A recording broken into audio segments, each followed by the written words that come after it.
Hello everyone, this is Satpal and you are watching option seller. और आज के इस वीडियो में मैं आपके साथ शेयर करूंगा एक modified iron Condor. Iron Condor को ट्रेड करने का एक बहुत ही अच्छा तरीका मैं आपके साथ शेयर करूंगा। जो नॉर्मल हम आयरन कोंडोर को जानते हैं उससे अलग ये तरीका है। ये एक मॉडिफाइड आयरन कोंडोर है और इसको कैसे ट्रेड करते हैं, इसके क्या बेनिफिट हैं और ये आपको कब ट्रेड करनी चाहिए, ये मैं आपको बताऊंगा। तो चलिए बिना टाइम वेस्ट किए हम स्क्रीन पर चलते हैं और मैं दिखाता हूं आपको ये मॉडिफाइड आयरन कोंडोर को ट्रेड करके। तो देखिए, ये मैं आपको स्क्रीन पर ले आया हूं और निफ्टी ट्रेड कर रहा है 16350 पे। तो यहाँ पे मैं आपको पहले एक नॉर्मल आयरन कोंडोर को ट्रेड करके दिखाऊंगा ताकि आप समझ पाओ कि जो मैं मॉडिफिकेशन कर रहा हूं उससे उस आयरन कोंडोर में क्या चेंजेस आ रहे हैं। तो पहले मैं आपको एक नॉर्मल आयरन कोंडोर को ट्रेड करके दिखाता हूं। तो देखिए, एक्सपायरी है 30 जून की। तो मैं ऑप्शन चेन को ओपन कर लेता हूं और अब मैं क्या करूंगा, निफ्टी कहां पे ट्रेड कर रहा है 16350 पे। तो अब मैं क्या करूंगा, एक 25 से 30 डेल्टा के आयरन कोंडोर को ट्रेड करके आपको दिखाता हूं। तो नीचे की तरफ 25 से 30 का डेल्टा आप देखिए। नीचे अगर मैं जाऊं तो 15800 की जो पुट है उसका डेल्टा है 28। तो इसका मैं एक लॉट सेल कर दूंगा और उससे 200 पॉइंट नीचे गया और 15600 का एक पुट ऑप्शन मैंने बाई कर लिया। और ऐसे ही मैं ऊपर की तरफ जाऊंगा, निफ्टी ट्रेड कर रहा है 16350 पे। तो मैं 25 से 30 डेल्टा का एक कॉल ऑप्शन सेल करूंगा। तो ऊपर की तरफ मैं गया और देखिए 16800 का जो कॉल ऑप्शन है उसका डेल्टा है 30। तो इसका मैं एक लॉट सेल कर दूंगा और उससे 200 पॉइंट ऊपर जाकर 17000 का एक कॉल ऑप्शन में बाई कर लूंगा। तो ये बन गया एक आयरन कोंडोर। जो नॉर्मल आयरन कोंडोर होता है वो ये होता है और ये उसका पे ऑफ चार्ट बनता है। तो यहाँ पे आप देखिए मेरा मैक्सिमम प्रॉफिट कितना है 5100 रुपीज का और मेरा मैक्सिमम लॉस कितना है 4800 रुपीज का। ये मेरा पे ऑफ चार्ट बनता है। और ब्रेक इवन्स को आप देखिए, नीचे की तरफ मेरा ब्रेक इवन कहाँ पे है 15700 पे। अगर निफ्टी 15700 के नीचे जाता है तो मुझे लॉस आना शुरू होगा और ऊपर की तरफ मेरा ब्रेक इवन कहाँ पे है 16900 पे। मतलब मुझे अच्छी खासी रेंज मिल रही है। ये मेरे ब्रेक इवन्स हैं। अगर इस रेंज में निफ्टी रहता है तो मुझे प्रॉफिट होगा और मेरा प्रॉफिट कितना है 5100 रुपीज का और मेरा लॉस कितना है 4800 रुपीज का। और वो कब आएगा, जब ये ब्रेक इवन्स को निफ्टी ब्रीच करेगा ऑन द ईदर साइड। तो देखिए, ये है नॉर्मल आयरन कोंडोर। लेकिन इसमें दिक्कत क्या है, इसमें सबसे बड़ी प्रॉब्लम ये है कि जो मैंने ऑप्शन बाई किए हैं ये सेम एक्सपायरी के बाई कर रखे हैं। इसका मतलब क्या हुआ कि 30 जून की जो एक्सपायरी है उस दिन ये सारे ऑप्शन जीरो हो जाएंगे। जो आउट द मनी के ऑप्शन है वो सारे जीरो हो जाएंगे। क्यों? क्योंकि एक्सपायरी सेम है। तो देखिए, मैंने क्या किया, मैंने 15800 का पुट ऑप्शन सेल किया है और 16800 का कॉल ऑप्शन सेल किया है। इसको थोड़ा ध्यान से सुनिए आप। मैंने 15800 का पुट ऑप्शन सेल किया है और 16800 का कॉल ऑप्शन सेल किया है। और इसको हैज करने के लिए मैंने क्या किया है, 15800 से 200 पॉइंट नीचे जाके मैंने 15600 का पुट ऑप्शन बाई किया है। ये मैंने नीचे की तरफ हैज बाई किया है। और ऊपर की तरफ मैंने हैज कैसे बाई किया है, 17000 का कॉल ऑप्शन बाई करके। लेकिन ये सेम एक्सपायरी के हैं। मैंने जो ऑप्शन सेल किए हैं 15800 का पुट और 16800 का कॉल, ये ऑप्शन जो मैंने सेल किए हैं ये 30 जून की एक्सपायरी के हैं। और जो मैंने हैजेस बाई किए हैं ये भी 30 जून की एक्सपायरी के ही हैं। इसका मतलब क्या हुआ कि 30 जून को ये जो मैंने हैजेस बाई किए हैं ये भी जीरो हो जाएंगे। तो इसमें हम थोड़ा सा मॉडिफिकेशन ऐड कर देंगे। और मॉडिफिकेशन ऐड क्या करेंगे कि ऑप्शन तो हम यही सेल करेंगे, 30 जून की एक्सपायरी के ही हम ऑप्शन सेल करेंगे। लेकिन जो हैजेस बाई किए हैं हम नहीं चाहते कि जिस दिन एक्सपायरी हो उस दिन जो हैजेस बाई करने के लिए हमने पैसा पे किया है वो एकदम जीरो हो जाए। हम ऐसा नहीं चाहते। और यहाँ पे क्या हो रहा है, क्योंकि हमने हैजेस भी 30 जून के बाई किए हैं तो 30 जून को ये जीरो हो जाएंगे। जो हैजेस के लिए मैंने पैसा पे किया है ये जीरो हो जाएगा 30 जून को। तो ये जीरो ना हो इसके लिए हम क्या करेंगे, हम ये जो हैजेस हैं ये अगली एक्सपायरी के बाई करेंगे। मतलब 30 जून की एक्सपायरी है तो मैं जुलाई सीरीज के हैजेस बाई करूंगा। मैं ऑप्शन जो सेल कर रहा हूं ये तो जून की एक्सपायरी के सेल करूंगा, लेकिन मैं हैजेस जुलाई की एक्सपायरी के बाई करूंगा। और जुलाई की सीरीज के हैजेस में क्यों बाई कर रहा हूं, उसके पीछे मुझे एडवांटेज क्या मिल रहा है अब मैं आपको वो बता देता हूं। देखिए, जुलाई की सीरीज के हैजेस में इसलिए बाई कर रहा हूं क्योंकि 30 जून की एक्सपायरी के तो मैंने ऑप्शन सेल किए हैं और जो ऑप्शन मैंने सेल किए हैं मैं चाहता हूं उनमें थीटा डिके फास्ट हो। क्योंकि जब हम ऑप्शन सेलिंग करते हैं तो थीटा डिके है वो हमारे फेवर में होता है। हर एक दिन टाइम वैल्यू टूटती है और जो ऑप्शन सेलर होता है उसकी फ्रेंड होती है टाइम वैल्यू। हर एक दिन टाइम वैल्यू टूटेगी। तो जो ऑप्शन हमने सेल किए हैं उसमें तो अच्छा है, रोज टाइम वैल्यू टूट रही है। लेकिन जो हमने हैजेस बाई किए हैं वहां पे हम ऑप्शन बायर हैं। तो being a option buyer time value हमारे अगेंस्ट काम करती है। तो हम नहीं चाहेंगे कि टाइम वैल्यू की वजह से जो ऑप्शन हमने बाई किया है उसमें फास्ट रेट से हमें लॉस हो। तो देखिए, जुलाई की सीरीज के हैजेस बाई करने का सबसे बड़ा लॉजिक यही है कि जो थीटा डिके है उसका डिफरेंस जो है वो आपका प्रॉफिट होगा। कैसे? जून की एक्सपायरी के जो आपने ऑप्शन सेल किए हैं, जून की एक्सपायरी में टाइम डिके फास्ट होगा। क्यों? क्योंकि जून करंट मंथ है, वहां पे थीटा डिके फास्ट होगा। लेकिन जुलाई है वो नेक्स्ट मंथ है और नेक्स्ट मंथ के ऑप्शन में जो थीटा डिके होता है वो स्लो होगा। तो मतलब जो ऑप्शन आपने सेल किए हैं उनमें तो टाइम वैल्यू तेजी से टूटेगी, लेकिन जो हेजेस आपने बाई किए हैं उनमें टाइम वैल्यू धीरे टूटेगी, और ये जो डिफरेंस है यही आपका प्रॉफिट होगा। अगर आप जुलाई की सीरीज में ना जाके सेम एक्सपायरी में ऑप्शन बाई करते हैं जैसे यहाँ पे कर रखा है, तो यहाँ पे जो थीटा डीके होगा, जो टाइम वैल्यू होगी वो सेम रेट से टूटेगी। क्यों? क्योंकि सीरीज सेम है। तो हमें क्या करना है, जो हमने ऑप्शन सेल कर रखे हैं उसमें तो हमें टाइम वैल्यू तेजी से टूटे ये हम चाहते हैं, लेकिन जो ऑप्शन हमने बाई किए हैं वहां पे हमें थीटा डीके को स्लो करना है, और वो स्लो हम कैसे करेंगे, अगली सीरीज के ऑप्शंस को बाई करके। तो अब मैं आपको दिखा देता हूं अगली सीरीज के ऑप्शंस को भी बाई करके। तो देखिए 30 जून की एक्सपायरी का मैंने 15,800 का एक पुट ऑप्शन सेल कर दिया, एक लॉट, और मैं ऊपर गया और 16,800 का मैंने एक कॉल ऑप्शन सेल कर दिया।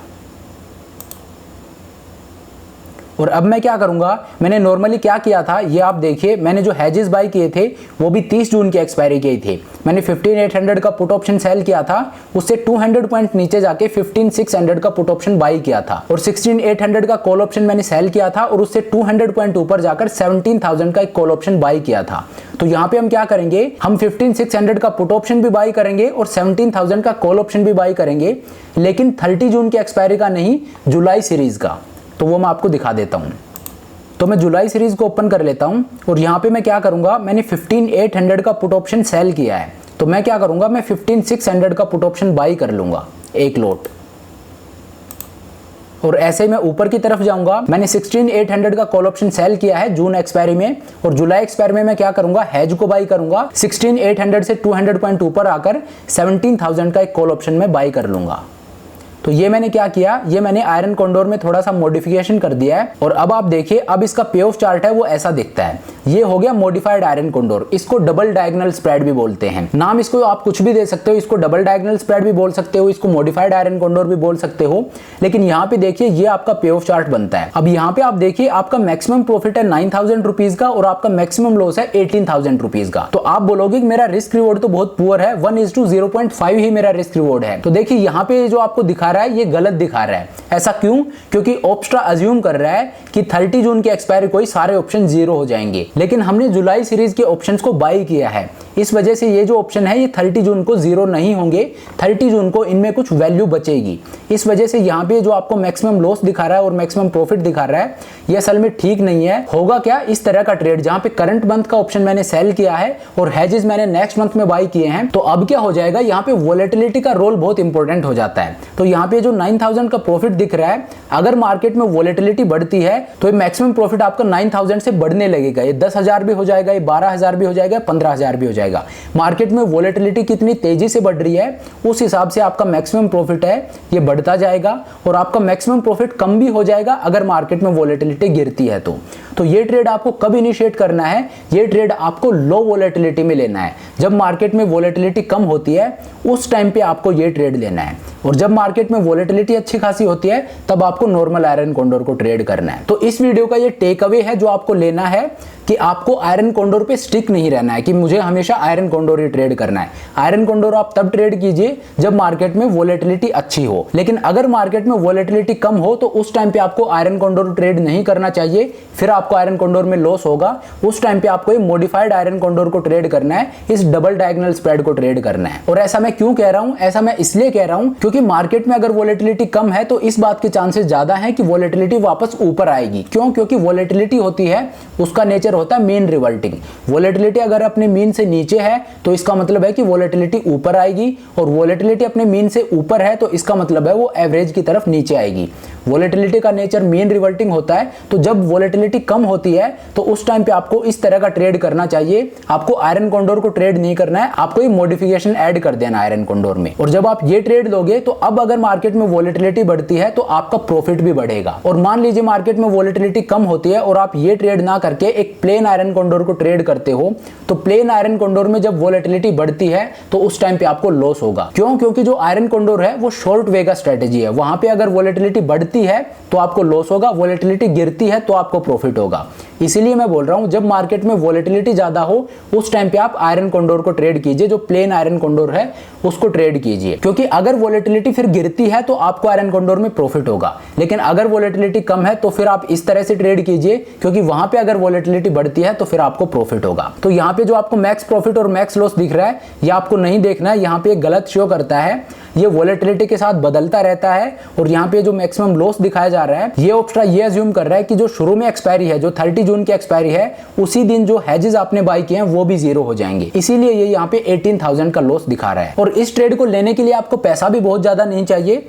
ये आप देखिए यहाँ पे ऑलमोस्ट 40,000 रुपीज आपको चाहिए। अगर आपके पास 40,000 रुपए हैं तो आप इस ट्रेड को ले सकते हो। तो ये जो तरीका मैंने आपको बताया है, इसके पीछे का लॉजिक मैंने आपको बताया है, ये आप यूट्यूब पे कहीं भी देख लीजिए, आपको फ्री में कोई भी नहीं बताएगा। ये सब पेड वर्कशॉप का कंटेंट होता है। तो आपको इस तरह से ट्रेड करना है। अगर मार्केट में वॉलेटिलिटी कम होती है तो उस टाइम पे आपको ये मॉडिफाइड आयरन कॉन्डोर को ट्रेड करना है, जिसको डबल डायगोनल स्प्रेड भी बोलते हैं। और अगर मार्केट में वॉलेटिलिटी ज्यादा होती है उस टाइम पे आपको प्लेन आयरन कॉन्डोर को ट्रेड करना है। तो ये है वो तरीका जो मैं आप लोगों के साथ शेयर करना चाहता था। और देखिए, ऑप्शंस को ट्रेड करना एक आर्ट होता है। ऑप्शंस जो होते हैं उसमें आप वॉलेटिलिटी को इग्नोर नहीं कर सकते। तो ऑप्शंस को ट्रेड करने के लिए आपको वॉलेटिलिटी को ट्रेड करना आना चाहिए। ये नहीं कि आपने एक स्ट्रेटेजी सीख ली और उसी पर आप स्टिक रहो। मार्केट में आप वॉलेटिलिटी को देखिए, आप वॉलेटिलिटी को ट्रेड कीजिए। असल में जब आप ऑप्शंस को ट्रेड कर रहे होते हैं तो आप वॉलेटिलिटी को ट्रेड कर रहे होते हैं। तो आपको पता होना चाहिए मार्केट में जो वॉलेटिलिटी है उसके हिसाब से मुझे अपने ट्रेड में किस तरह से मॉडिफिकेशन करना है। ये नहीं कि मैं स्ट्रेंगली सेल करता जाऊंगा या मैं आयरन कॉन्डोर को ट्रेड करता जाऊंगा या मैं बटरफ्लाइज को ट्रेड करता जाऊंगा। ऐसे नहीं होता है। मोस्ट ऑफ द ट्रेडर्स ऐसा ही करते हैं। लेकिन आपको देखना कि मार्केट में वॉलेटिलिटी क्या है और उसके हिसाब से जो आपका ट्रेड है उसमें आपको मॉडिफिकेशन करने हैं, उसमें चेंजेस करने हैं। तो चलिए अब इस वीडियो को यहीं खत्म करते हैं। आई होप ये वीडियो आपको पसंद आया होगा। अगर आपकी कोई क्वेरी हो तो आप मुझे कमेंट करके पूछ सकते हैं। तो चलिए, thank you so much for watching the video. I hope ये वीडियो आपको पसंद आया होगा। अगर वीडियो अच्छा लगा तो मेक श्योर आप वीडियो को लाइक करें, चैनल को सब्सक्राइब करें। This is Satpal signing off.